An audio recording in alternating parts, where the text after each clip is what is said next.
गाँ हेउछि देशर आत्मा। गाँ सुंदर आउ व्यवस्थित हेले देश आउ राज्य हेब सुदृढ़।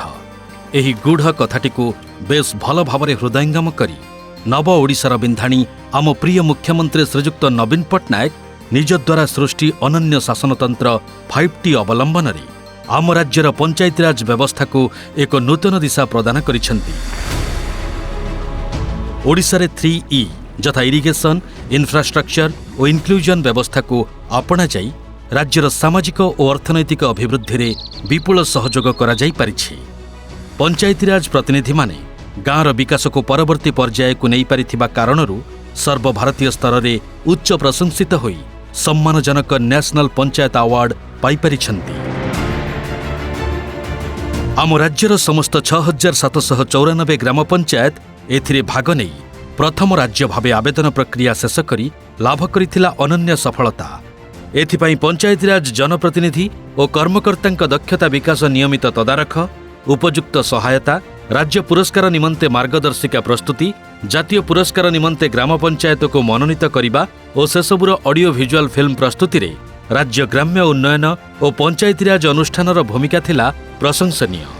ब्लॉक, जिला और राज्य स्तर रे समीक्षा और जांच परे विभिन्न वर्गरे 27टी पंचायत को मार्च 5 रे बिजू पट्टनायक पंचायत सशक्तिकरण पुरस्कार प्रदान करा जाइथिला। एहा परे उक्त पंचायत गुड़ी को जातीय पुरस्कार पई सुपारिश करा जाइथिला। गंजाम जिला हिंजलिकाटू ब्लॉक रो कंचुरु ग्राम पंचायत देशर सुस्थ ग्राम पंचायत, शासन आंबगां स्वच्छ सबुज ग्राम पंचायत, भंजनगर ब्लॉक रो कुलाड़ ग्राम पंचायत सामाजिक रूपे सुरक्षित पंचायत और ग्राम ऊर्जा स्वराज विशेष वर्गरे पात्रपुर ब्लॉक रो आंकुली पंचायत समग्र देशर द्वितीय श्रेष्ठ ग्राम पंचायत भावरे राष्ट्रपतिंक ठारू पुरस्कृत होईछि। सेहीपरि सुंदरगढ़ जिल्लार बणाईगढ़ ग्राम पंचायत कार्बन न्यूट्रल विशेष वर्गरे हासिल करिछि तृतीय स्थान। एथिसहित ग्राम ऊर्जा स्वराज क्षेत्र में मध्य प्रमाणपत्र हासिल करिछि बणाईगढ़ ग्राम पंचायत।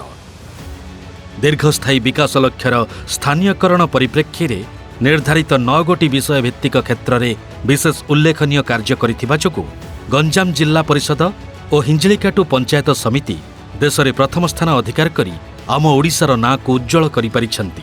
आमर एही सफलता पाई अन्य राज्य मानकरू एक्सपोजर भिजिट पाई निमंत्रण आसिबारे लागिछि।